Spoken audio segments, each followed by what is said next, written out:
Hi, I'm Linda Vitale, an AARP Arizona volunteer educator, and we're going to present a scam jam today. Today's scam jam is called For the Love of Grandchildren. Why do we say for the love of grandchildren?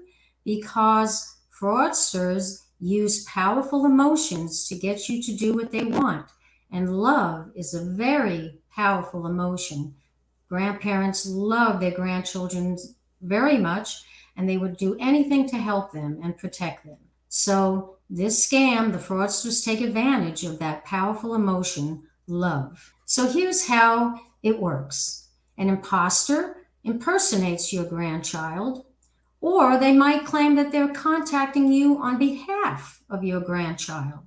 The scam usually comes in the form of a frantic phone call, text message, an email, or maybe a Facebook message. You are deceived into thinking that your grandchild is in some serious trouble and needs help right away.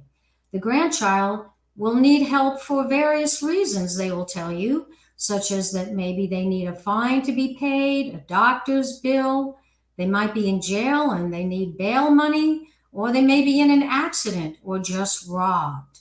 So, here's what you should know: the criminal may ask the grandparents not to tell the parents. That is a big red flag. Of course, you would want to tell the parents, but they don't want you to, because then that alerts the parents, right? The imposter will claim that your grandchild is out of town or maybe overseas. The calls or the text messages will usually come late at night or early in the morning. The criminal will ask you to send money to the grandchild in non traditional ways. So, not just paying with a credit card, they will ask for payment in Bitcoin, in a gift card, a prepaid debit card, a money transfer app like Zelle or Venmo, or even PayPal. Those are unusual and non traditional ways. That's another red flag.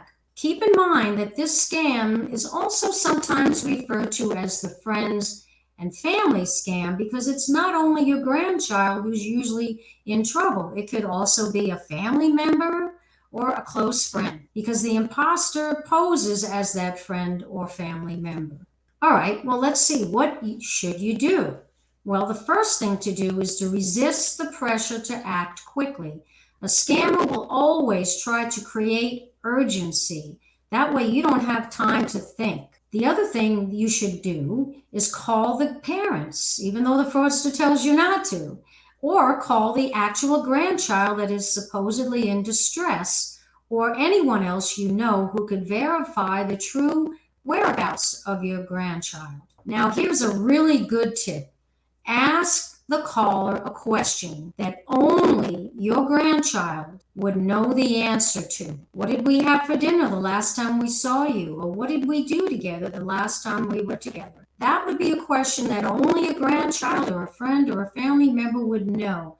And if the person on the other end of the phone doesn't have the answer to that, hang up. Also, remember never to send money in unusual and untraceable ways. And if the criminal claims rather that your child is in the hospital, there's some kind of medical problem, the best thing to do is call the hospital to see if your grandchild is even listed as a patient. Also, be careful what you post on social media and change your privacy settings. Scammers can garner information from social media and public records. And if you become a victim of this scam, it's really important that you report it to the local police or the Attorney General's office or the Federal Trade.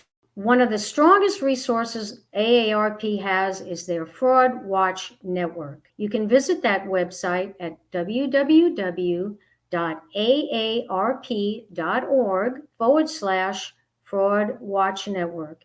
And you will find all kinds of articles, scam tracking maps, a place where you can sign up for fraud alerts, etc.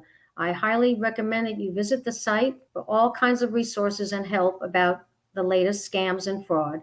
And also, AARP has a Fraud Watch helpline at 877-908 3360. And that concludes our Scam Jam today for the love of grandchildren. Thank you and be safe out there.